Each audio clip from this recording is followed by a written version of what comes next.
Ano ba mahirap sa pinapagawa ko? Patatamaan mo lang ng tirador mong pako ang mga lata. Bakit hindi mo magawa? Kasi po, may sugat na po ang mga kamay ko kahihila po nitong goma. Wala akong pakialam. Ang utos ko dapat mo sundin. Kanina ko pa tinuturo sa'yo na ganito ang tamang pagkasinta sa mga lata. Bakit hindi ka nakikinig? Hindi mo pa rin natututunan.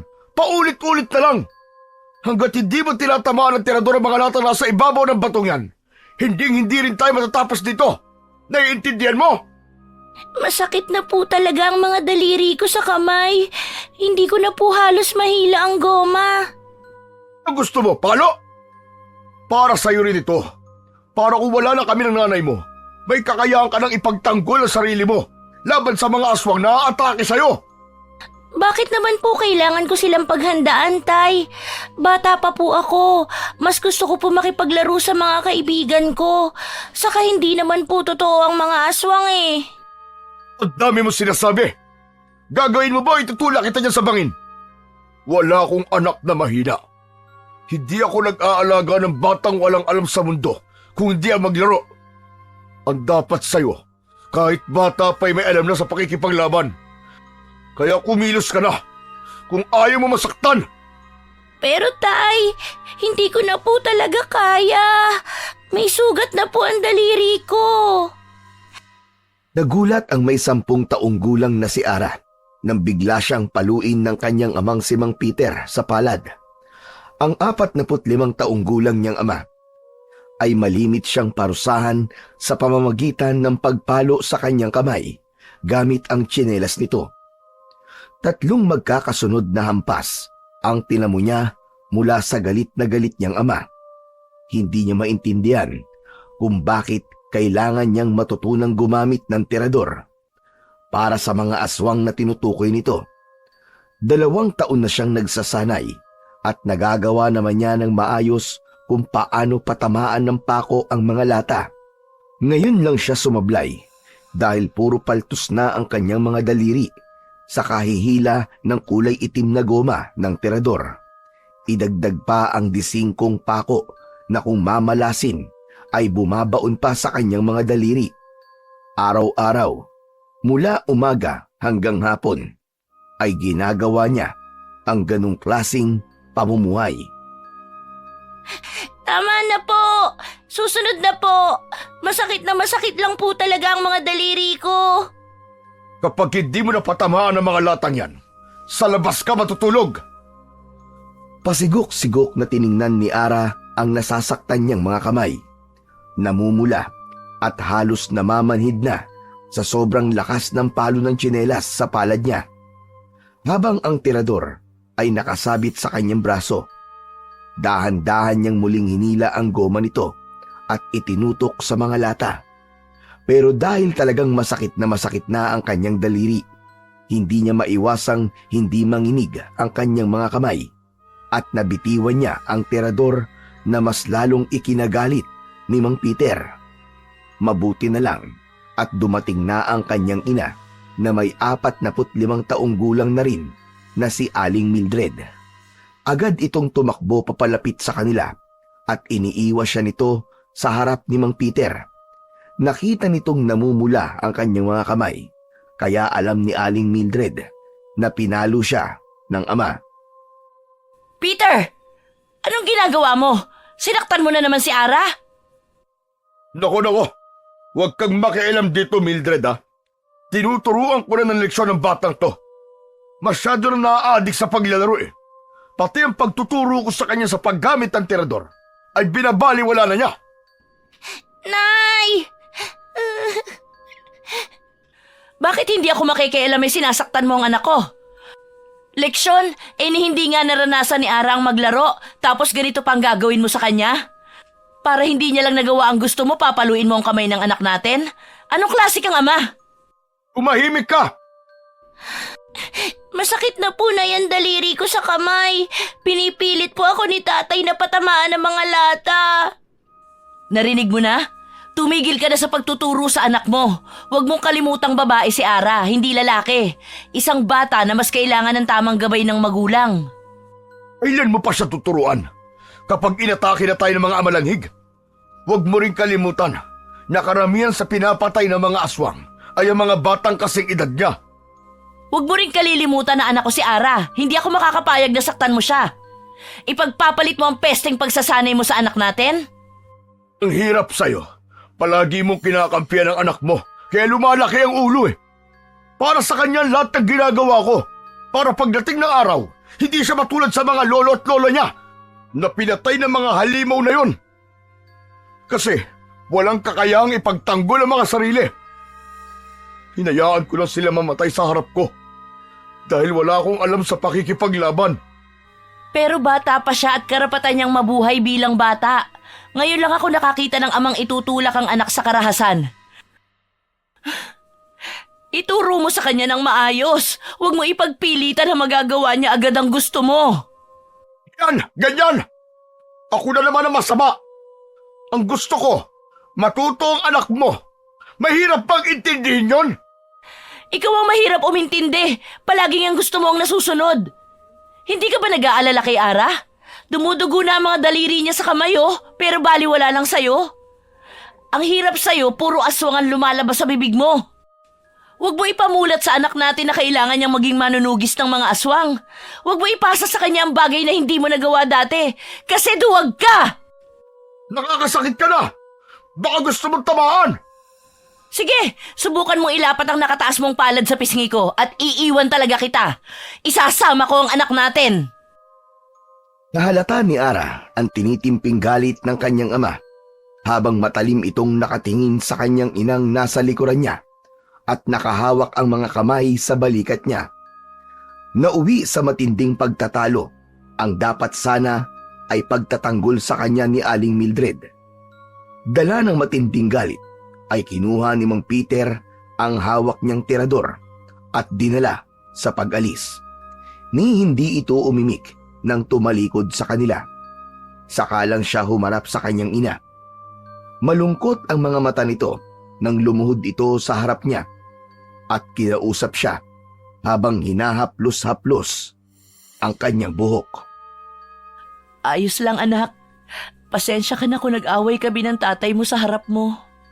Si tatay po, umalis siya. Bakit po ba kailangan kong matutong gumamit ng tirador? Palagi po kasi niya sinasabing para sa mga aswang na mananakit sa akin. Hindi ko po talaga maintindihan. Namatay kasi ang mga magulang niya sa harap niya, anak.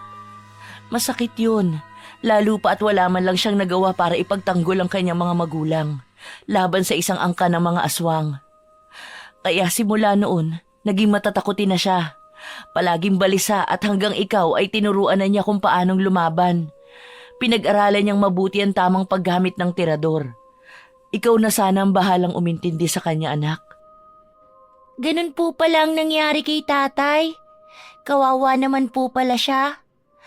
Kaya ko naman pong patamaan ng mga lata kanina Nasugatan lang po talaga ang mga daliri ko. Kanina pa po kasi kaming umaga nag-iensayo. Kakausapin ko po si tatay para mawala po ang galit niya sa akin. Palipasin mo muna ang init ng ulo niya, ha? Tara na sa loob ng bahay para magamot ko ang mga sugat mo sa mga kamay. Dalhin mo ang mga naiwang pako para bukas may magagamit ka ulit. Opo, Nay. Dinampot ni Ara ang mga pakong may balahibo ng manok sa dulo at maayos na inilagay sa kanyang bag, nayari sa hinabing uway. Hinawakan ni Aling Mildred ang kanyang kamay at masiglang pumasok na sa loob ng kanilang bahay. Pagdating nila sa sala ay wala roon ang kanyang ama, kaya't nagpalinga-linga siya sa paligid para magbakasakaling makita si Mang Peter, pero nabigo siyang mahanap ito. Talagang umalis ito nang walang paalam. Hayaan mo na, babalik din yun kapag nawala na ang galit niya. Nag-aalala po kasi ako baka hindi na ako kausapin ni tatay. Hindi ka nun matitiis. Baka nagpapalipas lang ng sama ng loob o di kaya inaayos lang ang kanyang kalesa. Bukas kasi darating ang amo natin para magbakasyon sa mansyong binabantayan ng iyong ama. Sino po? Ang may-ari ng mansyon na madalas linisan ng iyong ama. Ang sabi, darating daw yung mag-asawa kasama ang anak na lalaking si Raul. Ewan ko kung totoong magbabakasyon lang. Baka may balak na yatang ipagbili ang kanilang lupain kasama ang pinagtitirikan ng bahay natin. Kaya po siguro mainit ang ulo ni tatay dahil malapit na po tayong mapaalis dito. Sana hindi naman. Isang buong angkan silang uuwi eh. Baka dun pupunta ang tatay mo, sakay ng kanyang kalesa. Sana po talaga hindi tayo paalisin dito. Paano naman po tayong umaasa sa pagtatanim ng tubo? Sana po tayo titira kapag ipinagbili po nila ito? Hindi maiwasan ni Ara ang hindi malungkot kapag naiisip niyang mawawalan ng trabaho ang kanyang ama. Pati tirahan ay mawawala din. Isang malalim na buntong hininga ang pinakawalan ni Aling Mildred bago kinuha sa kanya ang bag at sinabit sa likod ng kanilang pinto. Pagkatapos ay pumasok ang kanyang ina sa silid nito at pagbalik ay may dala ng maliit na basket. May lamang mga gamot sa sugat para gamutin ang kanyang daliri. Pagkalipas lang ng ilang minutong paglalagay ng gamot, ay pumasok na rin si Aling Mildred sa kwarto nito. Naiwan si Ara na matyagang naghihintay sa pagdating ng kanyang ama. Pero lumipas na ang 2 oras at kalat na ang dilim sa labas, ay hindi pa rin dumarating si Mang Peter. Nagsimula na ang kanyang pag-aalala para sa kanyang ama. Lalo pa at ngayon lang nangyaring umalis ito nang walang paalam.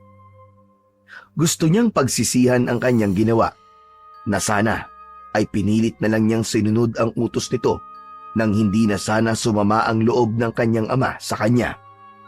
Akma na sanang tatayo si Ara nang biglang dumating si Mang Peter. Mabilis itong pumasok at isinara ang pinto. Humahangos ito, pawisan at namumutla. May mga sugat din ito sa katawan na lalong nagbigay ng takot kay Ara. Ara, tawagin mo ang nanay mo. Aalis tayo sa bahay na to, bilisan nyo! Opo! Nay! Nay, si tatay po nandito! Oh, bakit at nagsisisigaw ka, Ara? Saan ang mga bala ng tirador? Bilisan nyo! Kailangan natin makaalis dito! Bakit ba? Saka ko na ipapaliwanag! Ara, kunin mo ang mga bala, bilisan mo! Ramdam na ramdam ni Ara ang takot sa boses ng kanyang ama. Kaya nagmamadali siyang lumapit sa may pintong pinagsasabitan ng mga pako. Nang makuha niya yon, ay nagsimulang kumalat ang mabahong amoy ng simoy ng hangin galing sa labas ng nakabukas na bintana. Tay, napakabaho po ng hangin, parang amoy nabubulok na laman ng tao. Nandito na sila. Nasundan ako. Sa kusina! Sa pintuan ng kusina! Doon tayo nadaan! Hahakbang na sana si Ara para sumunod sa kanyang ama nang biglang may humawak sa manggas ng suot niyang kulay puting bestida. Nagulat siya sa naaagnas na kamay na nakadakot sa kanyang damit. Ganon din ang paglabas ng dilaw na uod sa mga nabubulok nitong laman. Walang kasing baho na parang masusuka siya sa tindi ng amoy nun. Halos manlaki ang mga mata ni Ara. Ganon din ang kanyang bibig nang makita ang pagsilip ng nilalang na may naaagnas din na muka. Mapula ang mga mata habang nakangisi. Lumilikha ng ugong na parang umaangil na galit na aso. Tay! Tay! Tulungan niyo po ako!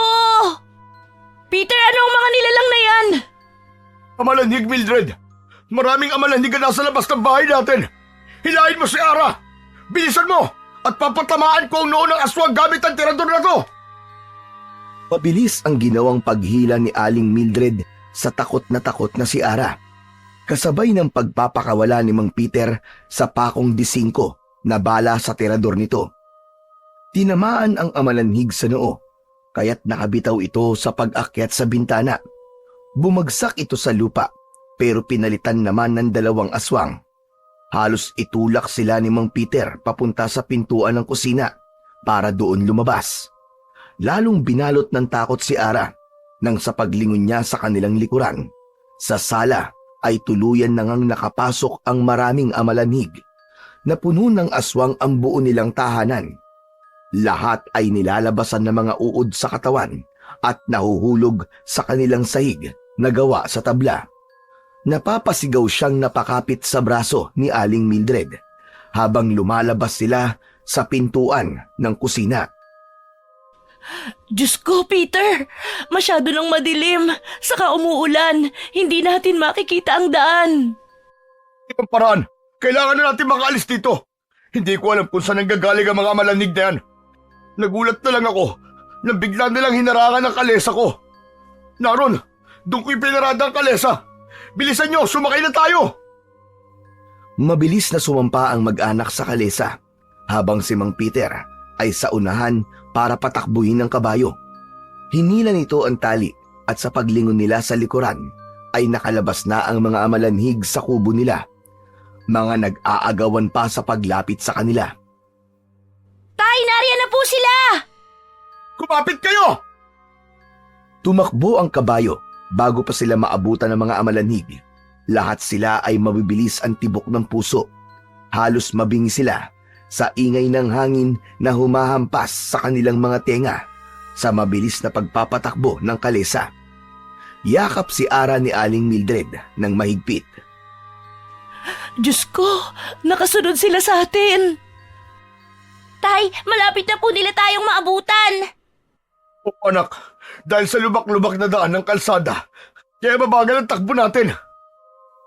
Nagulat si Ara nang biglang tumagilid ang kanilang sinasakyang kalesa at hindi makaalis ang kabayo na panay lang ang angat sa unahang paa nito. Nakasabit ang gulong sa malaking sanga. Natatarantang ibinaba si Ara ni Mang Peter at panay ang lingon sa papalapit na mga aswang. Wala nang ibang paraan. Tumakbo na tayo. Kailangan na nating iwan ang kalesa. Bilisan nyo! Kapag naabutan nila tayo, papatayin tayo ng mga halimaw na yan! Kahit madilim ang paligid, ay sinuong ng mag-anak ang daan papunta sa kagubatan. Mas madali silang makakapagtago roon at makakahanap ng mga taong tutulong sa kanila. Nauna nilang nadaanan ang malawak na pataniman ng tubo ng kanyang ama. Panay ang lingon ni Mang Peter sa kanilang hulihan dahil sa paggalaw ng mga puno ng tubo. Habang humihiwa naman ang mga dahon sa braso ni Ara, ang kanya namang ina na humihingal sa pagtakbo ay mahigpit ang hawak sa kanyang kamay. Sa gubat! Doon tayo magtatago! Mabuti na lang at kabisado natin ang daan. Masyado silang marami at konti lang ang bala ng tirador ko. Nay, masakit na po ang paa ko. Tiisin mo muna, anak. Sumampa ka kaya sa likod ko. Bilisan mo! Mabilis na sumampa sa likod si Ara kay Aling Mildred at ipinagpatuloy ang kanilang pagtakbo habang pare-parehong humihingal dala ng matinding pagod. Ang kanya namang ama ay panay ang pagpapakawala ng pako sa ere papunta sa mga amalanhig na patuloy na humahabol sa kanila. Parang hindi napapagod na hindi tumitigil ang mga ito sa pagtakbo hanggang naabutan si Mang Peter ng nakangising aswang. Tinalunan ng amalanhig ang tiyan ng kanyang ama at natuluan ng malapot na laway sa mukha nito. Ganon din ang pagbagsak ng mga dilaw na uod sa katawan ng kanyang ama. Malakas na napasigaw si Ara dahil sa pag-aalala kay Mang Peter. Tumakbo na kayo! Iligtas niyo na ang buhay niyo! Nay, si tatay po nahuli ng mga aswang. Diyos ko, bumaba ka anak sa likod ko. Tulungan mo muna ang iyong ama. Mabilis na bumitaw si Ara sa pagkakayakap sa leeg ng kanyang ina para sana tulungan ang kanyang ama. Pero kitang-kita niya kung paanong hinila ng mga halimaw ang paa ni Mang Peter at dinala sa madilim na bahagi ng tubuhan. Tay! Nanay, si tatay po kinuha nila. Diyos ko, ang asawa ko! Tay! Anak, tumakbo na tayo sa gubat. Nandiyan na sila. Paano po si tatay? Makakaligtas ang iyong ama. Alam ko makakagawa siya ng paraan. Bilis anak, papalapit na sila sa kinaroroonan natin. Hindi pansin ni Ara kung gaano kasakit ang mga sugat niya sa katawan nang makitang mas marami ang humahabol na amalanhig sa kanila. Hawak ang kamay niya ni Aling Mildred ay mabilis silang tumakbo sa kagubatan para magtago. Ilang minuto pa ang lumipas lakad at takbo para lang makalayo sa mga humahabol sa kanila. Pagdating nila sa tapat ng malaking puno, ay nagpahinga muna sila. Wala na rin ang mga amalanig na nakasunod sa kanila. Anak, tumakbo ka na! Hahanapin ko ang iyong ama! Sige na, pabayaan mo na ako! Hindi ko na kayang tumakbo pa ng malayo! Iligtas mo na ang iyong sarili! Kailangan kong balikan si Peter! Maghanap ka ng pwede mong pagtaguan! Paano po kayo, Nay? Madilim po sa gubat, natatakot po ako. Huwag nang matigas ang ulo mo! Mas mahirap kapag nahuli tayo ng mga aswang na yun! Sige na at pipigilan ko sila. Hahanapin din kita basta magtago ka. Aalamin ko lang kung anong nangyari sa ama mo. Bakit po nila tayo hinahabol, Nay? Si tatay, nasa na kaya siya? Paano po ako, Nay? Nakikiusap po ako, huwag niyo akong iiwan. Saka ko na lamang ipaliliwanag sa'yo kapag nagkita na ulit tayo. Nasa panganib ang tatay mo. Ingatan mo ang sarili mo, anak. Mahal na mahal kita. Sikapin mong mabuhay, anak, para tulungan ang iyong ama sa pagpatay sa mga amalanhig. Dahil kung hindi, gagamitin nila ang katawan mo para pagpasahan ng pagiging aswang, saka kanila papatayin at gagawing amalanhig. Kaya huwag kang magpapahuli. Kailangan ko lang malaman kung nakaligtas ba ang tatay mo. Nay! Huwag mo hahayaang makapagparami sila ng mga lahi. Gawin mo ang iniuutos sa'yo ng iyong ama. Ngayon ko lang naisip na tama lang na tinuruan kanya kung paano lumaban. Umiiyak na umiiling-iling si Ara habang nakatingin sa naluluhang mga mata ni Aling Mildred. Hindi niya binibitiwan ang kamay ng kanyang ina, pero pilit nitong tinatanggal ang pagkakakapit sa braso nito habang itinutulak siya sa kanyang balikat para patakasin sa mga aswang na humahabol sa kanila. Madilim ang paligid at umuulan ng malakas ng gabing yon. Tanging ang liwanag lang na nagmumula sa pabugso-bugsong kidlat sa kalangitan ang nakikita niyang liwanag para sa kanilang kinaroroonan. Idagdag pa ang nakakagulat na malakas na dagundong ng kulog para lalo siyang manginig sa takot. Ang kanyang suot na bestida ay nagkapunit-punit na ang laylayan dahil sa pagsabit nito sa mga kahoy sa kanilang dinaanan. Nanginginig na rin ang katawan ni Ara dahil basa at nilalamig na rin ang kanyang katawan. Idagdag pa ang malakas na pag-ihip ng hangin na kahit ang kanyang tuhod at kalamnan ay nangangatal na rin sa labis na takot. Nay, tara na po. Hindi ko po kayo iiwan dito. Kung mamamatay po kayo, sasama na rin po ako. Si tatay, alam ko pong hahanapin niya tayo. Hindi niya gugustuhin magkahiwa-hiwalay tayo. Kaya tara na po, magtago tayo. Hihintayin po natin dito si tatay. Pero kailangan ng tulong ng tatay mo. Mas makakatulong po tayo sa kanya kung hindi ka na po babalik doon. Saka lang nakahinga ng maluwag si Ara nang unti-unting nawala ang takot sa mukha ni Aling Mildred. Lalo na nang lumapit sila sa malaking ugat ng puno at pinagtago siya nito doon. Habang nilalagyan ng mga tuyong sanga at dahon ang kahoy, ay malungkot itong nagpapaalam sa kanya. Dito ka muna pansamantalang magtago. Babalikan kita, huwag kang aalis dito. Dito ka lang sa ugat ng puno ng dao. Hindi ka nila maaamoy dahil sa mabahong mga prutas na bumagsak sa punong ito. Hindi na po kayo magpapaiwan dito, Nay? Sasama na lang po ako? Natatakot akong maiwan dito. Nakikiusap po ako. Huwag ka nang makulit. Sige na, magtago ka na. Basta ipangako mo sa akin na kahit anong mangyari, huwag na huwag kang lalabas dito. Ako ang haharap sa kanila para hindi ka nila makita. Papatayin ka nila, anak. Hindi ko hahayaang masaktan ka nila. Magkakasama-sama ulit tayo ng tatay mo. Pangako yan, anak. Wala nang nagawa si Ara kundi ang magtagong mabuti sa tinambak na sanga ng kanyang ina. Magsasalita pa sana si Ara nang bigla na lang may tumalon sa likuran ni Aling Mildred. Kumalat ang mabahong amoy, dala ng simoy ng hangin. Hinarap ng kanyang ina ang nakatayong nilalang na may naaagnas na muka. Maging ang mga laman nitong halos lumaylay na sa lupa. Para silang mga nakadamit pero ang totoo, mga balat na unti-unting natatanggal ang mga yon. Nakalabas ang maitim na mahahabang pangil, habang ang ungol ay parang mga angil ng aso. Patagong hinaharangan ni Aling Mildred ang pinagtataguan ng anak.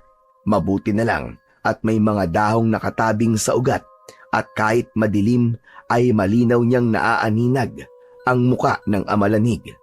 Mga aswang na muling nabuhay at naghahanap ng makakain para sa panibagong pag-aasik ng lagim. Matutulis ang kanilang mga kuko na ginagamit sa pagpunit ng mga katawan ng biktima. Mapupula ang malalaking mga mata at may nakakasukang mga amoy. Lumayo ka, halimaw ka! Anong ginawa niyo sa asawa ko? Patuloy sa pag-atras at pag-iwas si Aling Mildred habang pinagmamasdan ang muka ng mga aswang. Ang isa pang amalanig na dumating para pagtulungan ang kanyang ina ay umangil ng malakas. Sa kabilang banda, halos maihi naman si Ara ng dahil sa takot habang nakikita ang kanyang ina sa maliit na siwang ng mga sanga na pinagtataguan niya. Sa kabila ng maraming nabibiktima ng mga amalanig, walang nangangaas na sinuman na kalabanin ang mga ito, na ngayon lang ulit nagasik ng lagim. Isang buong pamilya na aabot sa 3 angkan na nagkakaisang gawing pagkain ang mga taong naninirahan malapit sa kanilang lungga, kung saan ay hindi pa rin niya alam kung paanong dumami ang ganitong klasing mga nilalang. Kahit na anong mangyari sa akin, anak, huwag na huwag kang magpapakita o lalabas sa pinagtataguan mo. Nay, Mahal na mahal kita, anak. Kitang-kita ni Ara na dumampot si Aling Mildred ng kahoy upang panlaban sa 2 amalanig na magtatangkang lumapit dito, habang si Ara naman ay pigil na pigil ang sarili na wag lumabas. Ilang minuto ang lumipas ay sinugod na si Aling Mildred ng mga aswang. Kahit pinagpapapalo ng hawak nitong kahoy ang mga halimaw, ay hindi yun sapat para mapigilan ang pagkait nito sa kanyang ina. Halos namimilog na ang mga mata at bibig ni Ara nang makita niyang bumagsak ang kanyang ina sa lupa, habang pinagtutulungan ng mga aswang na lapain ang katawan nito. Malakas ang amalanig na parang gutom na gutom. Nanginginig ang kanyang mga labi na hindi makapagsalita habang pinanonood niya kung paano ang pagkain ng mga aswang sa laman loob ni Aling Mildred. Ang pagpatak ng luha sa mga mata ng kanyang ina ay kumislap dahil sa tama ng liwanag na nagmumula sa kidlat. Tinakluban niya ang sarili niyang bibig dahil pakiramdam niya ay maglilikha siya ng ingay sa nakitang pagpatay sa kanyang ina. Kinagat ni Ara ang sariling palad para hindi siya makasigaw. Mula sa butas ay nakita niyang sinisipsip ng 2 amalanhig ang leeg ni Aling Mildred. Nagkikikisa ito habang hindi inaalis ang tingin sa pinagtataguan niya. Nang masiguradong patay na ang ginang, ay isa-isang nagsialisan ang mga aswang. Iniwan ang wala ng buhay na katawan ng kanyang ina. Saka siya lumabas sa kanyang pinagtataguan habang nanginginig ang kanyang tuhod papalapit sa dugoang si Aling Mildred. Pasigok-sigok siyang napaluhod at dinampot ang malamig na kamay nito. Para siyang mababaliw sa mga nakitang paghihirap nito. Saka siya napahagulgol ng iyak na ang boses ay pigil sa paglakas, sa takot na baka marinig siya ng mga aswang at balikan siya. Nay, paano na po ako? Ngayong patay na kayo, huwag niyo po akong iwan. Gumising kayo, Nay. Nangako po kayo sa akin na aalagaan at sasamahan niyo kung hanapin si tatay. Nay! Pinagmasdan ni Ara ang muka ng kanyang ina.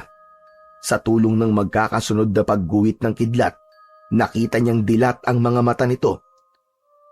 Masuyo niya yung ipinikit at bumakas sa muka ang matinding galit. Saktong pagdating naman ng papalapit na yabag ng paa mula sa kanyang likuran. 2 kamay ang nagtulak sa kanya, kaya't tumihaya si Ara sa lupa. Nakaluhod na binitiwan ni Mang Peter ang hawak nitong tirador sa lupa at binuhat ang katawan ni Aling Mildred. Tay! Mildred, asawa ko! Bakit? Patawarin mo ko. Hindi kita nailigtas. Mildred! Tay, gusto ni nanay balikan kayo, pero... Pero ano? Pinabayaan mo siya? Inutil ka! Wala kang kwentang anak! Tay! Kasalanan mo to. Dahil sarili mo lang ang iniisip mo. Kung natuto ko lang na mas maaga sa paghawak ng tirador, na ipagtanggol mo sana ang iyong ina. Wala kang silbi! Inutil ka! Inutil! Bawat salita, maging ang tunog ng pag-iyak ni Mang Peter ay parang kutsilyong sumusugat sa puso ni Ara. Tama ang kanyang ama. Siya ang dapat nasisihin sa pagkamatay ng kanyang ina. Walang masabi si Ara dahil totoong nagkamali siya. Tama lang, nasisihin siya ng kanyang ama. Totoo po. Ako nga dapat ang sisihin. Kasalanan ko po, Tay, kung bakit siya namatay. Kasalanan ko po. Inutil ako. Walang kwentang anak. Pagbabayaran nila ang pagkamatay ni nanay.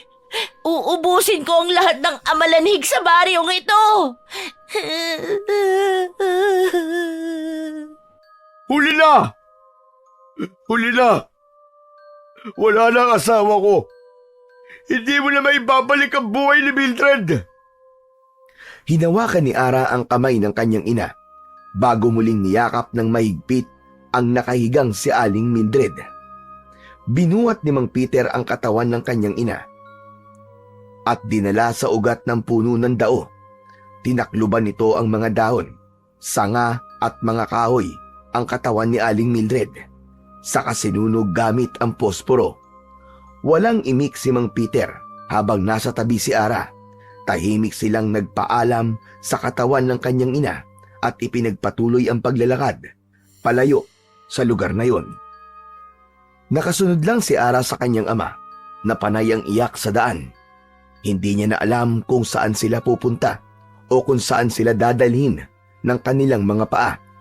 Basta ang alam lang ni Ara ay kailangan na nilang makalayo sa lugar na yon. Lakad takbo ang ginawa niya para mahabol ang ama. Tumitigil lang siya kapag iinom ng tubig hanggang sa sumapit sila sa pinakagitnang kakahuyan. Inilingan-lingan nila ang kanilang paningin sa paligid. Halos wala silang makita sa daan para pansamantalang masilungan. Dala ng matinding pagod sa mahabang oras na pagtakbo, nakaramdam si Ara ng antok.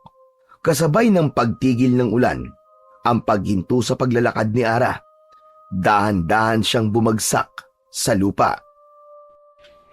Tay! Ara! Ara, gumising ka! Yun ang huling salita na narinig ni Ara bago tuluyan siyang mawalan ng malay. Kinabukasan, nagising si Ara sa nararamdamang masakit niyang kamay, paa at ulo. Dahan-dahan niyang hinawakan ang malamig na telang nakapatong sa kanyang noo. Iminulat niya ang kanyang mga mata at iginala ang paningin sa buong paligid ng silid. Lahat ay gawa sa dingding na sawali. Sa gilid naman niya ay ang kanyang ama na nakayuko sa kanyang higaan habang mahimbing na natutulog. Alam niyang hindi ito ang bahay nila. Natatandaan niyang magkasama sila ng kanyang ama bago siya nawalan ng malay. Napansin din niya na may mga kakaibang armas na nakasabit sa dingding. Ganon din ang garapon at mga halamang gamot na nakatabi rin sa lamesang gawa naman sa kawayan. Mabuti naman at gising ka na. Kumusta ng pakiramdam mo? Sino pong nagdala sa akin dito? Saka nasaan po tayo? Ako ang nakakita sa inyo habang natutulog ka buhat ng iyong ama. Nagtatago kayo sa tanim kong mga saging. Mataas ang lagnat mo kaya dinala kita sa bahay ko. Saka lang napansin ni Ara ang muka ni Lola Asiana. Nakapuyod ito pataas. Nakasuot ito ng kulay puting bestida na yari sa telang katsa, habang nakasuot ng tsinelas na gawa sa kahoy o bakya. Kasi Lola Asiana, dito siya nakatira. Isang antingerang albularya. Ginamot ka niya, anak. Natakot ako nang makita kitang bumagsak sa damuhan. Hindi ka na po ba galit sa akin, Tay? Pasensya ka na sa mga nasabi ko. Nabigla lang ako dala na matinding galit ko. Napapaluhang napansin ni Ara na maayos na ang kanyang pananamit. May benda ang sugat at mukhang mabait ang matandang nakatayo sa harapan nila. Hawak ang basong may mainit na tubig. Malakas siyang napahagulgol ng iyak. Wala na po si Nanay.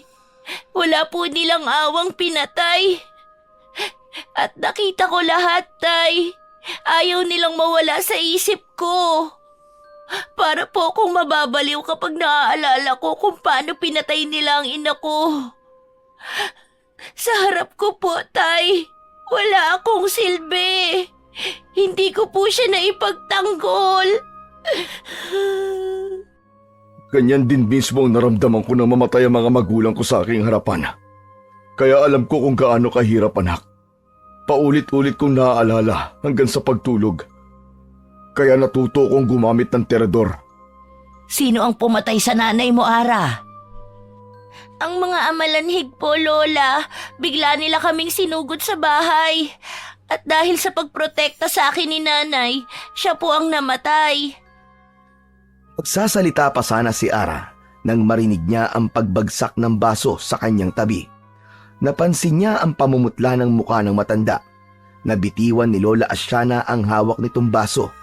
Ang mga luha ng matanda ay nag-uunahang pumatak na sobra niyang ipinagtataka. Lalo na nang bigla itong manghina. Nanginginig ang mga kamay nitong napahawak sa gilid ng katre. Kaya't nilapitan ito ni Mang Peter para alalayang makaupo sa upuang yari sa kawayan. Lola, bakit parang takot na takot po kayo? Tignan niyo na, napaso po yata kayo ng mainit na tubig. Pasensya ka na. Natakot talaga ako nang marinig ko ang mga sinabi ni Ara tungkol sa mga amalanhig na pumatay sa kanyang ina. Sana nga nagkamali ako sa mga narinig ko. Amalanhig nga po ang pumatay sa asawa ko. Marami sila, Lola. Hindi ko makakalimutan na sila rin ang pumatay sa mga magulang ko. 10 taon nang nakakalipas. Lola, may alam po ba kayo tungkol sa mga amalanhig? Oo, Ara. Sa katunayan, maraming taon ko nang sinubukang pigilan ang pagdami ng kanilang angkan. Pero hindi ko magawa. Hindi ko kaya. Wala akong lakas ng loob para kalabanin sila. Masyado silang malakas kaya nagtago na lang ako sa kagubatang ito. Ano po bang klaseng mga aswang ang amalanhig? May paraan po ba kung paano sila mapapatay? Oo, kapag hawak mo ang mutyang may 2 gabay. Ang amalanhig ay mga aswang na namatay at muling nabuhay. Sila ang mga nilalang na mahirap patayin kasi dati na silang patay. Sa papaanong paraan sila nagiging aswang? At kung paano sila matatalo? Kapag napainom sila ng itim na likido, mula yon sa katas ng patay, gagawin na muna siyang aswang, saka papatayin sa pamamagitan ng pagkain din sa kanilang mga laman loob ng taong nag-aalaga sa kanila. Sa ganung paraan, muling mabubuhay ang aswang at kikilalaning hari o pinuno ang aswang na kumain ng kanilang laman loob. Sa madaling salita, may nag-aalaga sa kanilang isang taong may alam sa itim na anito. Kaya po pala walang kasing baho ang singaw ng kanilang mga katawan dahil nabubulok na ang kanilang mga laman. Paano naman po ang mutya, yung tungkol po sa 2 gabay? Ang totoo, hawak ko ang mutyang may 2 gabay. Sandali at kukunin ko sa lumang baol. Pati ang mga langis na may orasyon ko. Malaki ang maitutulong nila laban sa mga amalanhig. Taglit na nawala sa kanilang paningin si Lola Asyana at pagbalik nito ay may hawak na itong maliit na baul. Inilapag ng matanda ang hawak nito sa ibabaw ng lamesa. Sa tabi ng kanyang katre, saka binuksan. Kinuha nito sa loob ang isang uri ng singsing na may bato sa gitna. Nagulat si Ara sa sukat ng singsing na tamang-tama lang sa kanyang daliri. Bakit parang pambata ang singsing, Lola? Dahil bata lang talaga ang dapat na sumuot nito para kilalanin ng dalawang gabay. Ang gabay ng hangin at apoy. Sa tingin ko nahanap ko na ang batang magmamana ng singsing na ito. Sandali. Pero bata pa po ang anak ko. Kung ito naman po ang makakatulong sa amin para kalabanin ng mga amalanhig, ay gagawin ko po.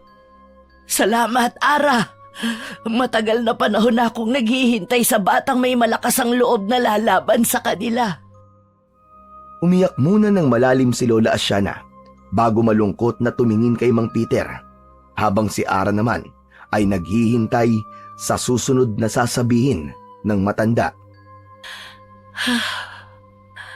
Ang mga anak ko ay pinatay ng mga aswang na yun, pati ang aking asawa.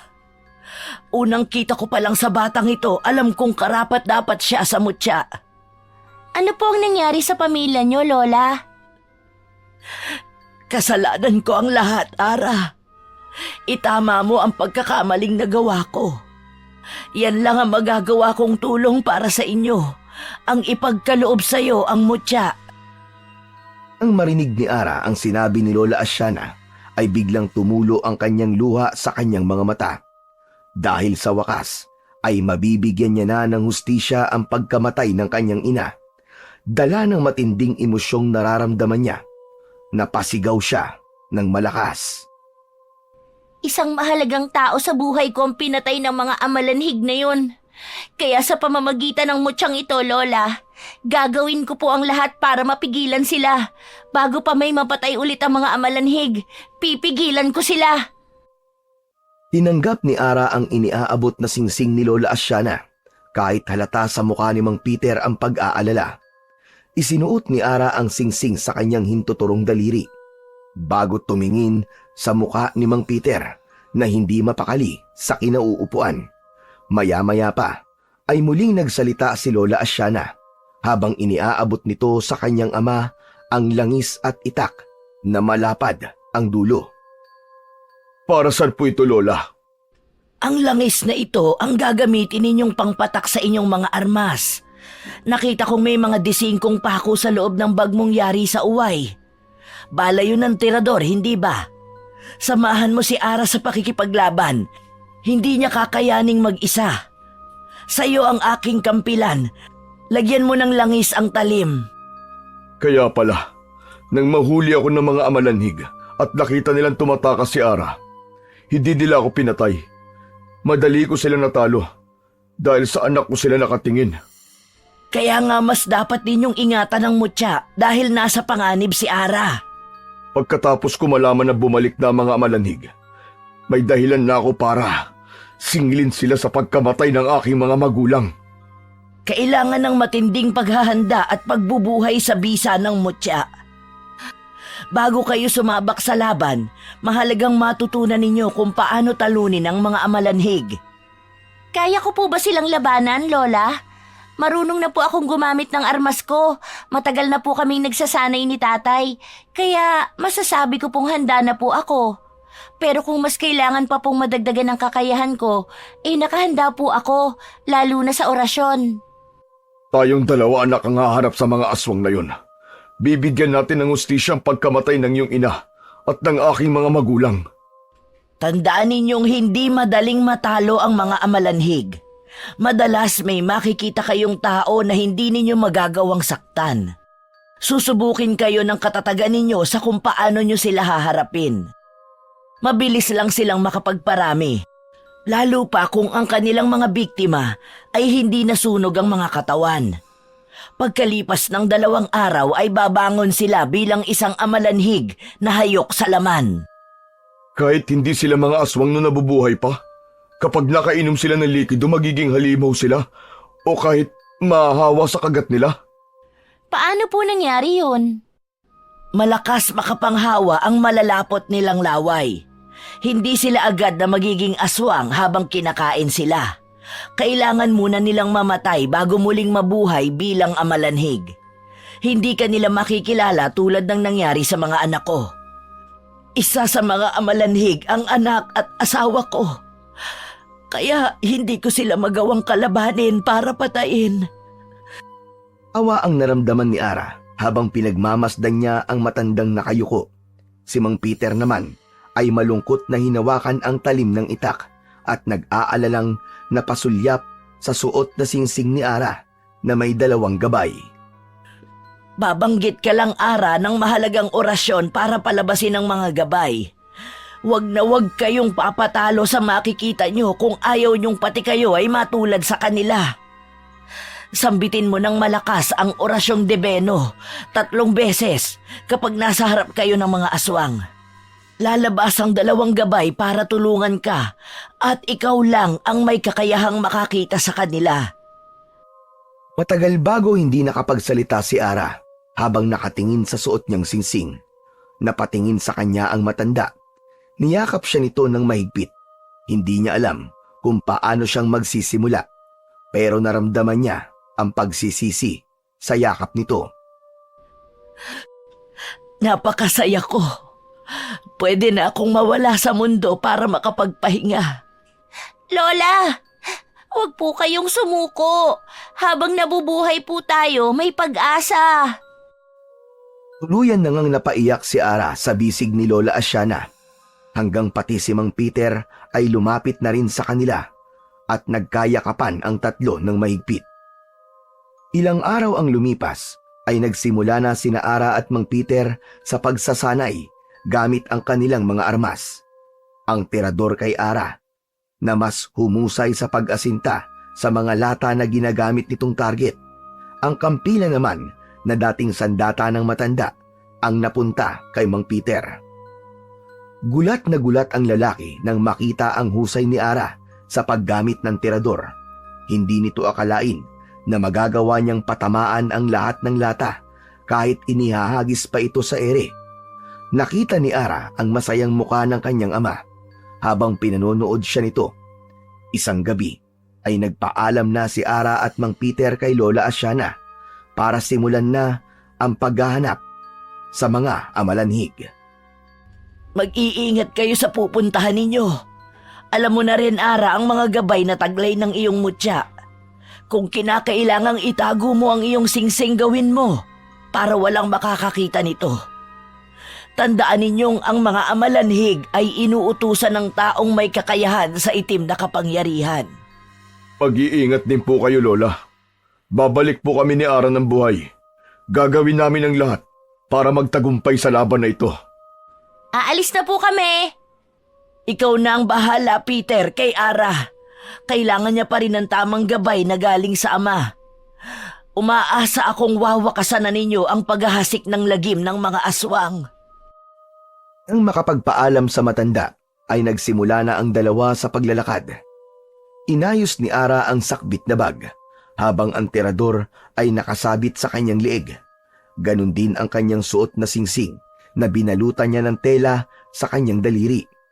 Ang suot naman niyang bestida na gawa sa katsa, itinali niya sa kanyang bewang. Tinahi pa yun ni Lola Asiana para sa kanya. Habang naglalakad sa makipot na daan, papunta sa kagubatan, ay umusal ng orasyon si Ara at lumabas ang bolang apoy na nagbibigay liwanag sa kanilang dinaraanan. Kaya lang ang liwanag na yon ay siya lang ang nakakakita. Ganon din ang hangin na parang bumubulong sa kanya na may panganib sa unahan ng daang tinatahak nila. Bakit, Ara? Tay, ang mga gabay po ng mutya, nagbigay babala po sa akin. Sa unahan ng daan na ito ay may mga aswang na amalanhig. Magandang pagkakataon to na makaharap natin kagad ang mga halimaw na yon. Masusubukan natin ang bisa ng mga sandata at mutya. Pero ang sabi po ni Lola, sa gabi lang ang epekto ng aking gabay, kaya mag-iingat pa rin tayo, Tay. Bigla po akong kinabahan. Paano kung mapahamak tayo? Sa una lang yan, anak. Isipin mo na lang na sila ang pumatay sa iyong ina. Manalig ka lang na nasa panig tayo ng kabutihan at hindi nila tayo masasaktan. Magagaan ang kanilang mga hakbang na nagpalipat-lipat sa malalaking puno na madadaanan nila habang sinisikap nilang makalapit sa lugar na itinuturo ng apoy kay Ara. Pagdating nila sa nag-iisang kubo na nakatayo sa gitna ng gubat, napansin nila ang mga aswang na abala sa pagkain ng mga hayop. Mula sa kanilang kinaroroonan, naririnig nila ang iyak ng isang tao. Nagmamakaawang wag itong papatayin, pero bingi at manhid ang mga aswang. Ang alam lang nito ay kumain. Nagtago sila sa makapal na damuhan na paharap sa kubo na sinalakay ng mga amalanhig. Ibinaba ni Ara ang kanyang bag sa lupa at dumakot ng maraming pako. Saka nilagyan niya ng bala ang kanyang tirador. Hinila niya ang goma at akma na sanang papatamaan ang nakatayong amalanhig. Ngunit bigla siyang pinigilan ng kanyang ama. Huwag muna, Ara. Huwag muna. Marami silang magkakasama. Delikado. Baka maraming sibilyan na madamay. Tay, nakalimutan niyo po bang wala na sa tamang pag-iisip ang mga amalanhig? Saka marami na po silang napatay at ang nag-iisang lalaking yon ang huli. Papatay na nila ang mga tao kahit magmakaawa pa sila dahil wala na silang pakiramdam. Magsasalita pa sana si Ara pero nagulat siya nang makita ang dalawang amalanhig na walang awang kinakain ang mga laman loob ng unang mga napatay na biktima. Habang ang isang buhay ay nakaluhod at pinanunood ang ginagawa sa pamilya nito. Dinig na dinig ni Ara ang sigaw ng lalaking nakaluhod. Bigla na lang pinagtulungang sakmalin ng mga aswang ang leeg nito. Mabilis na inubos ang lamang loob ng biktima. Hindi na nagdalawang isip pa si Ara. Pinuntirya niya ang mga amalanhig at tinamaan ito sa tiyan. Nagulat ang iba pang mga kasama nito kaya't napatingin sa gawin nila. Ang mga kasamahan nito ay naunang tumakbo papalapit sa kanilang kinaroroonan. 2 beses pa siyang nagpakawala ng pako sa ere. Tumama yon sa noo ng aswang na umunang sumugod sa kanila. Bumagsak sa lupa ang mga aswang habang nagkikikisay. Mula sa kanyang kinaroroonan, kitang-kita ni Ara ang pagtapat ng bolang apoy sa tapat ng nakahigang mga amalanhig para itong unti-unting sinusunog na mas lalong nagwala dahil sa nararamdamang matinding sakit. Ayos, Tay! Mahusay ang mga gabay! Nagawa ko po! Napatay ko sila! Nasa pagitan ng kanilang mga mata ang kahinaan nila, anak. Magaling ang ginawa mo. Hindi ko pa po alam kung ano po ang kakayahan ng isang gabay hangin. Tay, nandyan na sila. Marami ang mga bagong dating na aswang. Lagot na po. Nakita nila ang ginawa ko.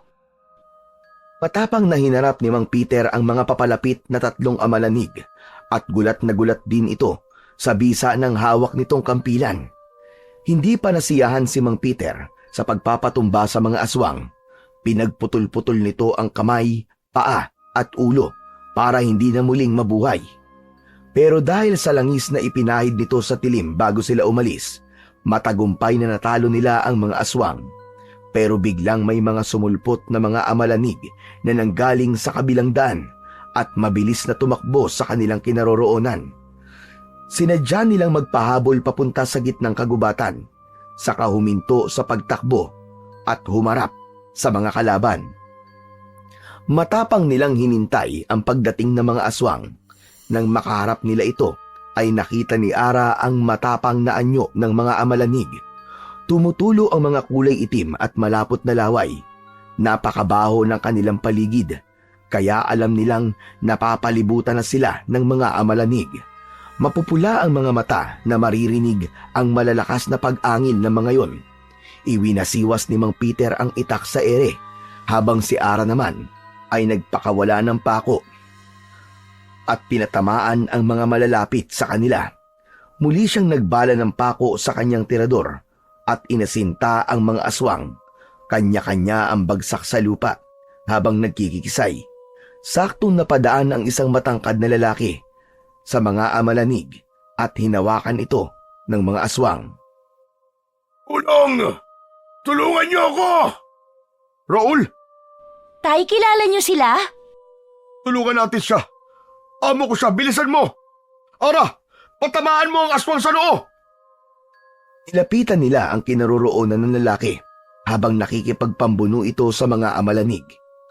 Inatake ni Ara at Mang Peter ang mga aswang gamit ang pako at kampilan.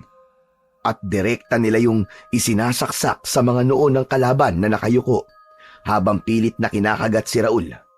Naging maagap ang kanilang pagkilos sa tulong ng gabay na apoy ni Ara. Natumba ang mga amalanhig sa lupa habang nagkikikisay. Malakas na hinila ni Ara ang goma ng kanyang tirador para asintahin ang mga aswang na kumakaripas ng takbo. Pinatamaan ni Ara ang likod ng tumatakbong aswang. Kitang-kita niya kung paanong bumagsak ang amalanhig sa lupa. Nilapitan ni Mang Peter ang mga yon at tinaga isa-isa ang mga leeg ng natumbang aswang para alisin ang mga ulo nito. Kuya, sa likod mo marami pang mga nakaabang na mga aswang! Ara, alalayan mo tumayo si Raul. Ilayo mo muna siya dito. Susunod ako. Patatamaan ko lamang sila ng tirador mo. Pahiram ako. Hindi kita iiwan dito, Tay. Ayoko na pong magkahiwalay tayo. Tara na po, pabayaan na muna natin sila. Sa bahay ko, doon tayo magtatago. Salamat sa mga tulong niyo, kuya. Pumunta ako sa bahay niyo pero wala kayo eh. Kaya nagbabaka sakali akong dito kayo matatagpuan sa gubat. Salamat talaga. Nailigtas niyo ako. Pinatay ng mga amalanhig ang asawa ko. Mabuti na lang pala't dito kami dumaan. Tara na, ihahatid ka muna namin sa mansyon niyo. Nasugatan ka ba? Ayos lang ako. Konting galos lang to. Paano yan? May mga nakatakas na aswang dahil sa akin. May araw din po sila. Tara na. Salamat talaga sa inyong dalawa. Habang naglalakad sila, ay napansin kagad ni Ara ang papalapit na nag-iisang amalanig na natira sa mga tumakas. Sumugod ito sa kanila at pilit nitong hinahablot si Raul. Halos magwala sa matinding pandidiri ang lalaki nang makitang maraming dumikit na dilaw na uod sa damit nito. Lalo na nang tagain ni Mang Peter ang kamay ng aswang at natansikan ito ng maitim na likido sa muka. Tanggalin niyo, Peter! Tanggalin niyo kay Peter! Ang daming uod! Halos magtatatalon ang lalaki sa pagtanggal ng mga buhay na uod sa damit nito. Pinipispisan naman ni Mang Peter ang mga nakadikit kay Raul. Hindi alam ni Ara kung matatawa siya sa reaksyon ng muka ni Raul o kung maiinis dahil sa kaartehan nito. Bago umalis ay nilapitan muna ni Ara ang nakahigang amalanig at pinagmasdan ang mga mata nito bago umusal ng orasyon. Debeno! Debeno! Debeno! Ako ang tatapos sa kanya. Para sa pagkamatay ng iyong ina. Pinagtulungan nilang patayin ang umaangil na amalanig. Pero si Raul, para itong nakakita ng mabangis na hayop at tatakbo na sana papalayo. Pero naunahan ito ng tingin ni Ara, kaya napalunok na lamang ito ng laway at pinanood silang dalawa mag-ama kung paano nilang pinagpira-piraso ang katawan ng aswang. Kaya naman sinamantala ni Ara ang pagkakataon. Mabilis siyang lumapit kay Raul at dinampot ang tirador na nasa tabi nito at paluhod na pinuntirya ang ulo ng amalanig. Ipinakita niya kung paano siya pumatay ng aswang sa harap ni Raul habang nagkikikisay na nakatirik ang mga mata ng aswang. Bumula rin ng malapot na kulay itim na likido ang bibig nito at nanatiling kulay pula ang mga mata hanggang sa mamatay. Yan lang pala ang katapat mong halimaw ka! Kuya Raul, kung hindi ka po lalaban, mamamatay ka sa mga aswang na yan. Kaya huwag ka na pong matakot. Ayos ka lang ba, Raul? Oo, kuya. Hindi ko akalaing mahusay pala ang anak mo sa pakikipaglaban. Kung kumilos siya, para siyang matanda, mabilis at malakas. Sanay na sanay din sa paggamit ng tirador. Oo, sinanay ko siya sa loob ng 2 taon. Nakapatay na rin ako ng 2 amalanig. Tinakot mo ako kanina. Akala ko nasugatan ka na. Tay, saan na po tayo pupunta? Sa bahay ko. Kahit papano, Ligtas kayo ron. Hinahanap talaga namin ang mga amalanig. Pagkatapos ka namin mayatid, ay aalis na rin kami. Salamat, Kuya Peter. Lalo na sa'yo, Ara. Tangulang ang isinagot ni Ara sa sinabi ni Raul na nauna nang maglakad papunta sa mansyon. Habang nasa daan ay lumapit si Mang Peter kay Ara at pabulong na nakipag-usap. Anak, tama kayang sumama tayo kay Raul. Iba kasi ang pakiramdam ko sa kanya. Nang marinig niya ang orasyon, parang natakot siya. Matatakotin lang po talaga, Tay. Ang ipinagtataka ko naman po ay ang mga amalanhig. Parang natatakot sila sa akin. O baka nakikita rin ng mga amalanig ang dalawang gabay ng mutya. Kaya halos tumakbo sila na mabilis para lumayo sa atin. Yun nga rin po ang naisip ko, Tay. Pagkasambit ko po ng orasyon, para silang nagbago. Ang iba naman po mga aswang nang makitang napatay ko sila, biglang kumaripas ng takbo. Para po talagang nakikita nila ang gabay na apoy. Di sila natatakot sa mga armas natin. Kundi nagtatawag sila ng kasama. Nakilala nila ang mutyang suot mo at sa mga oras na to, maaaring alam na ng pinuno nila ang tungkol sa mga nangyari ngayong gabi. Hindi naman natin sila napatay lahat dahil naunang tumakbo mga kalaban papunta sa kagubatan. Kung ganun po, kailangan na po nating umalis dito. Bilisan nyo! Iniwan ko kasi ang mga magulang ko sa mansyon. Doon ko po nakitang tumakbo mga malanig. Saan na tayo tinuturo ng gabay mo, anak? Hindi ko lang maiwasan ang hindi mag-alala. Dahil pagsapit ng umaga, ay wala ng bisa ang mutyang yan. Kailangan nating matulungan si Raul. Sa daan pong nilalakaran natin, Tay. Tama po si Kuya Raul. Sa mansyon po nila pumunta ang ibang mga amalanhig. Tara na, sundan natin ang gabay ng iyong mutya. Kuya, bilisan nyo! Nag-aalala na ako kina mama at papa! Malalaki ang mga hakbang ng paa ni na Ara, Mang Peter at Raul. Papunta sa dulo ng daan. Ilang minutong paglalakad ay nakita nila ang isang lugar na maraming nakatayong bahay. Sa gitna ay may malaking mansyon ng amo ng kanyang ama.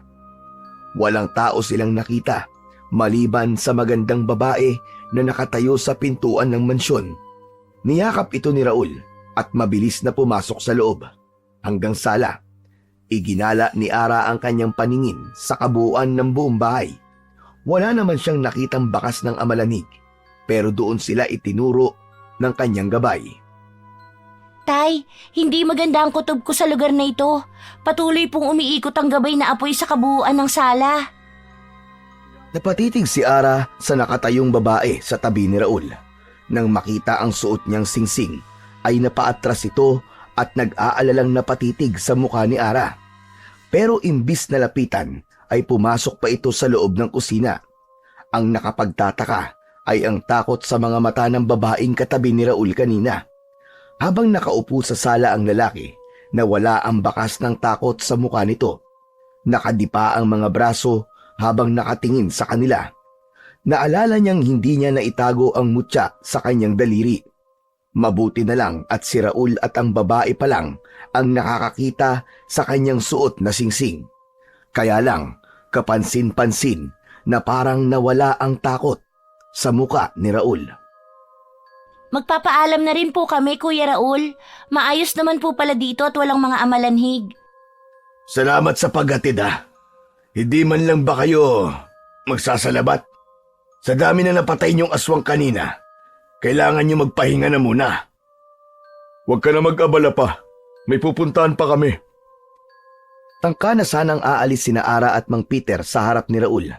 Nang sa pagpihit ng mga paa ni Ara, ay nabanggaan niya ng tingin ng isang kulay itim na anito. Kakaiba yon na biglang nawala ang kanyang gabay. Bumundol ang kaba niya sa dibdib at makahulugang tumingin sa mukha ng kanyang ama. Parang nahuhulaan naman ni Mang Peter kung ano ang ibig niyang sabihin. Tay, may kakaiba po sa anitong itim na ito. Bigla pong nawala ang aking mga gabay. Para silang mga nagtago. Parang seryoso ang pinag-uusapan niyo, ha. Maganda talaga ang anito na yan. Binigay yan sa akin ng mga magulang ko. Nasaan na nga pala ang mga magulang mo? Akala ko ba nakauwi na sila para magbakasyon? Hindi naman sila umalis eh. Matagal na silang nandito. Masaya kami magkakasama ng buong pamilya. Alam ko na maayos mong ginagampanan ang trabaho mo dahil araw-araw kitang nakikitang naglilinis sa mansyon. Ano? Tay, niloko niya tayo! Di ko kayo niloko. Sa katunayan, nasa labas ang kalesa mo. Kinuha ko para may magagamit kayo sa pakikipaglaban sa mga amalanhig. Magtatanong pa sana si Ara kay Mang Peter nang muling bumalik ang babae. May dala itong 2 baso na may laman na itim na likido. May panyong nakatali sa leeg nito. Nakangiti itong lumapit sa kanila at wala itong imik na inilapag ang 2 baso sa lamesa. Lumapit sa kanila ang babae at inilalayan silang lumayo sa itim na anito papunta sa upuan na paharap kay Raul. Naging sunod-sunuran silang 2 sa babae habang patuloy na nakikiramdam si Ara sa mga kilos ng kaharap. Alam niyang nakahanda rin ang kanyang ama, pati ang kanyang mga gabay ay walang ibinibigay na palatandaan sa kanya kung may panganib o wala. Nakita ni Ara ang itsura ng kulay ng itim na likido sa baso. Malapot na umaalingasaw ang mabahong amoy. Mukhang natatakot kayo. Sige na, inumin na ninyo ang salabat. Hindi salabat ang nasa baso. Huwag ka na magpanggap. Magpanggap na ano? Hindi ba kayo nahihiya sa asawa ko? Siya ang may gawa niyan. Kuya Raul, salamat na lang po sa salabat. Aalis na po kami. Sandali, kuya. Isang inom lang. Huwag din namang ipahiya ang asawa ko sa harap ko. Tumatanaw kasi ako ng utang na loob. Siya nga pala si Leticia, ang asawa ko. Ang mabuti pa dito na kayo magpalipas ng gabi. Baka makasalubong pa ninyo ang aswang na amalanig. Huwag kayong mag-alala. Hindi kayo mapapahamak dito. Pasensya na po, pero may kailangan pa po kaming puntahan. Tuloy sa pagpapanggap si Ara na hindi pa rin nakakahalata ang kalaban. Alam niyang sinusubukan silang ilangin ng kaharap. Ganon din ang kanyang ama na baka sa mukha nito ang tinitimping galit. Nandito ang salabat. Sige na, inimin nyo na ito habang mainit pa. Kung hindi ko talaga kayo mapipigilan, gamitin nyo ang kalesa. Pero bago kayo umalis, ay uminom muna kayo. Salamat, Raul. Pero hindi ako umiinom ng salabat, pati ang anak ko. Nagtataka si Ara sa hindi pagsasalita ng babae sa likod ni Raul, kaya't nagkunwari siyang dumampot ng baso at ibinigay niya sa kanyang ama. Abang hindi niya ipinakita kay Raul ang pagkindat niya sa kanyang ama. Sige, iinumin ko ito. Pwede ko ba makausap ang asawa mo bago ko to inumin? Bakit naman? Hihiramin ko ang panyong nasa leeg niya. Ako na magtatanggal. Habang hawak ni Mang Peter ang basong may laman na itim na likido, ay lumapit nga dito si Leticia.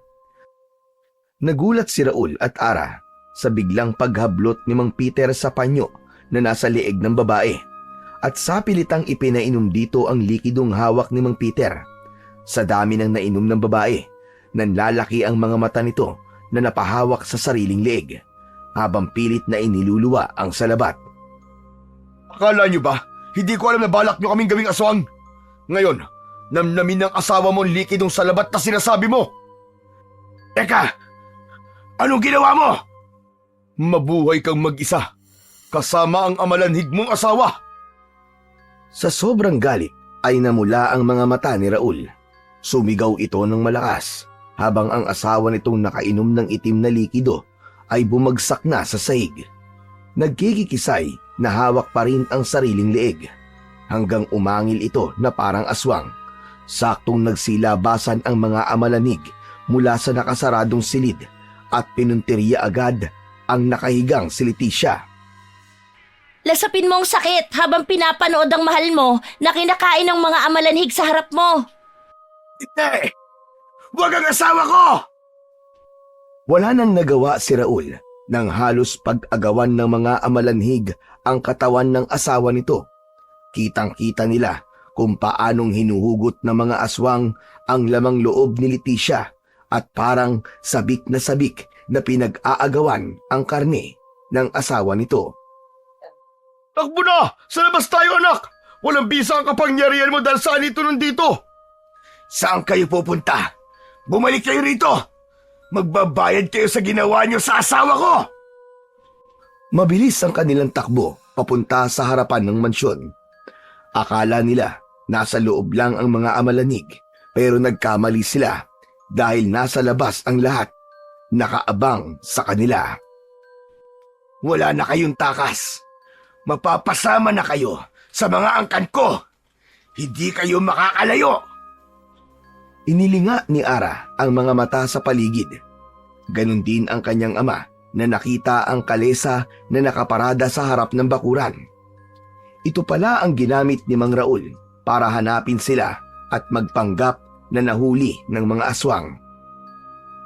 Isang patibong, Ara. Hindi agad sila nakilala ng iyong gabay dahil sa anito. Pero plano ito ni Raul, kaya't napapalibutan tayo ng mga kampo niya. Tay, para pong nawala ang mga gabay ng mutya. Hindi sila nawala. Pinigilan lang sila ng itim na kapangyarihan ng anito. Bago namatay ang mga magulang ko, nabanggit nila na mapapatay lang ang pinuno ng mga amalanig kapag nakakuha tayo ng mga uod mula sa katawan nito at dudurugin sa ulo ng itim na anito. Mararamdaman din ng pinuno ang sakit, pero kailangan pa rin natin ng tulong ng mutya. Akma na sanang susugod ang mga amalanig nang sinubukan ni Ara na usalin ang orasyon. Debeno! Debeno! Debeno! Humangin ng malakas, halos tangayin ng hangin ang mga aswang at napipigilan ang pagsugod ng mga amalanig papalapit sa kanila. Isang di pa lang ang layo sa kanila nang isa-isa nang napaluhod habang tinatakluban ang kanilang mga tenga. Para silang nabibingi at tumitirik ang mga mata sa sobrang sakit. Ara! Napalabas mo ang gabay ng hangin! Nabibingi sila sa ingay ng ihip nito! Tay, gawin na po natin. Ubusin na natin ang mga amalanhig. Habang isa-isang tinataga ni Mang Peter ang mga nakaluhod na amalanig, ay sinasabayan naman ni Ara ng pagtira ng tirador sa iba pang mga nakatayo. Bumagsak ang mga aswang sa lupa habang nagkikikisay. Sakto rin ang muling paglitaw ng bolang apoy na tumatapat sa mga nakahigang amalanig. Kusang umuusok ang mga katawan nito dahil sa init, pero sa ikalawang pagkakataon, nakaharap si Mang Peter sa dalawang amalanig at hindi nito magawang maitaga ang hawak na itak. Tumulo ang luha nito habang nakatingin sa dalawang aswang na hindi nakakagalaw habang nakataklob ang naaagnas na kamay sa tenga. Tay, bakit po? Ang mga magulang ko, ang lolo at lola mo, ginawa silang mga amalanig. Hayop ka, Raul! Pagbabayaran mo, ginawa mo sa mga magulang ko! Tay, hindi na po sila tao. Mga aswang na sila na dapat na nating patahimikin. Unahin ko ang lalaking yun! Dala ng matinding galit ay iniwan si Ara ni Mang Peter at tumakbo ito papunta sa loob ng mansyon. Sinugod nito si Mang Raul na tuwang-tuwa sa nakitang paghihirap ng kalooban ni Mang Peter. Binalingan ni Ara ang nakatayong amalanig. Kumuha siya ng uod sa katawan nito bago ipinikit ang mga matang inatake niya ng pako ang mga pagitan ng mga mata ng matanda. Patawarin niyo ako, Lola at Lolo. Panahon na po para magpahinga kayo. Paalam po. Tig-isang saksak sa noo at bumagsak ang dalawa sa lupa habang nagkikikisay. Bumubula ang mga bibig na muling lumitaw ang bolang apoy at tumapat sa dalawa. Habang unti-unti itong hindi gumagalaw, pinagmasdan ni Ara ang dilaw na uod sa palad niya, saka nagmamadaling sumunod sa kanyang ama sa loob ng mansyon. Nadatnan niyang naglalaban si Mang Peter at Mang Raul, habang si Ara naman ay dumiretso sa tapat ng anito. Inilapag niya ang mga uod sa ulo nito, saka dinurog yun gamit ang hawakan ng kanyang tirador, saka umusal ng orasyon. Hindi maaari! Umalis ka sa harapan ng anito ko! Aray! Tama na! Tama na! Kasabay ng paglitaw ng dalawang gabay sa loob ng mansyon, Humangin ng malakas at tangka na sanang papatayin ni Mang Peter si Mang Raul nang dumating si Lola Asiana. Ara! Lola, anong ginagawa niyo rito? Tutulungan ko kayong talunin ng pinuno ng mga amalanhig. Naniniwala kayo sa matandang yan? Sa kanya nagsimula ang lahat. Pero hindi ako kasing sama mo. Binuhay mo ang mga anak ko at asawa, maging ang mga magulang mo. Pero ginawa mo naman silang mga halimaw. Tama na! Tumigil ka na! Lola, kasalanan niyo to. Ipinamana niyo sa kanila ang pagiging aswang para ano? Para mabuhay ako na mag-isa. Baka nakakalimutan yung nasa lungga kita. Lahat ng mga nakikita niyo nasa paligid niyo ay pamilya ko.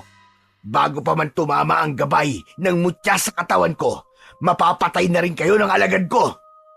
Tumayo kayo, Mama, Papa! Patayin niyo ang matandang ito! Tama na! Huwag mong gamitin ang mga magulang mo laban sa akin. Awang mamatay! Tigilan mo na ito, Apo! Hindi sa ganitong paraan! Hindi ba kayo masaya? Kasama ko pa rin ang mga magulang ko. Hindi po ba't sa inyo nagsimula ang lahat? Ito naman ang gusto nyo, hindi ba? Maglola kayo? Kung ganun po, apo ninyo ang pinuno ng mga amalanhig? Patawarin ninyo ako. Ito ang dahilan kung bakit hindi ko magawang labanan ng mga anak ko. Inihanda ni Ara ang terador at itinutok niya kay Raul. Unti-unting nagbago ang itsura nito. Isang mabangis na halimaw. Kasabay ng mga pagsugod ng mga amalanig mula sa mga bumukas na pinto ng bawat silid. Umalingasaw ang mabahong amoy ng mga halimaw.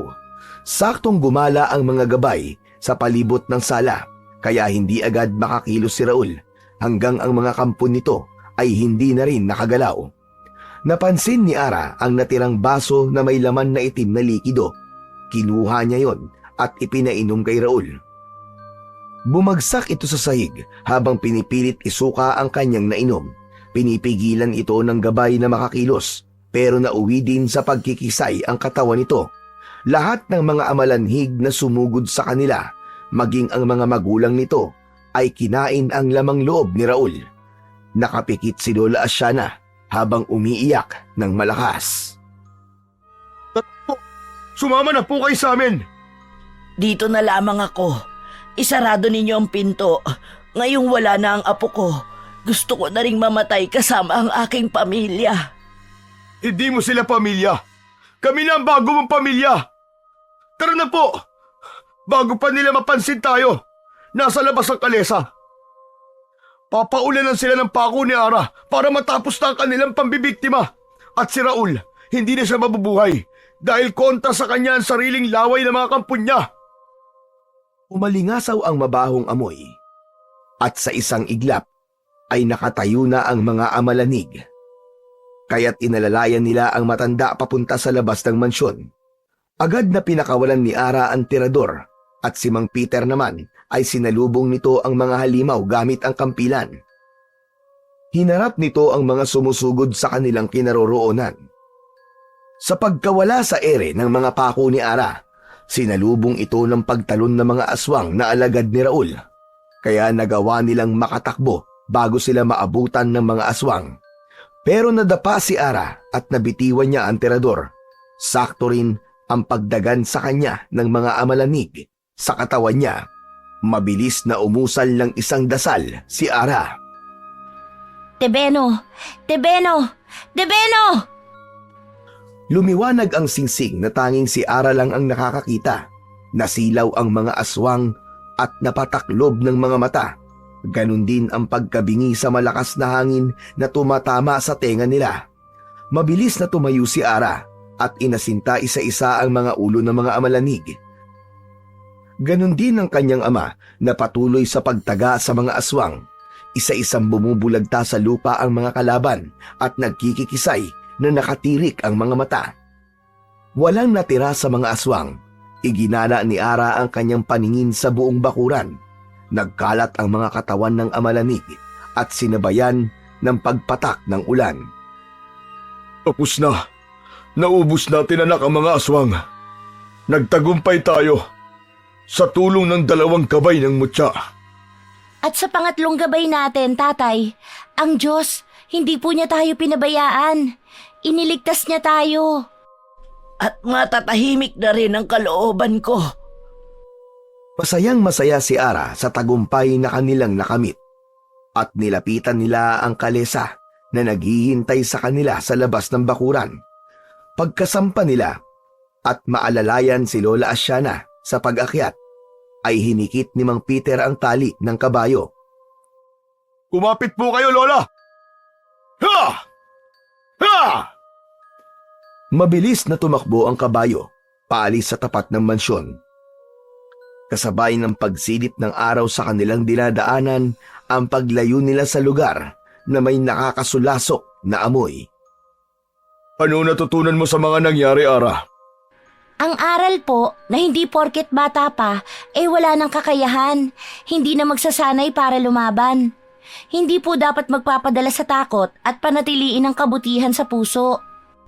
Na laging may puwang ang pagtatama sa mga nagawang pagkakamali, kahit mga kadugo mo pa ang kalaban. Mas mapapabuti po sila kung ilalagay natin sila sa landas ng kabutihan.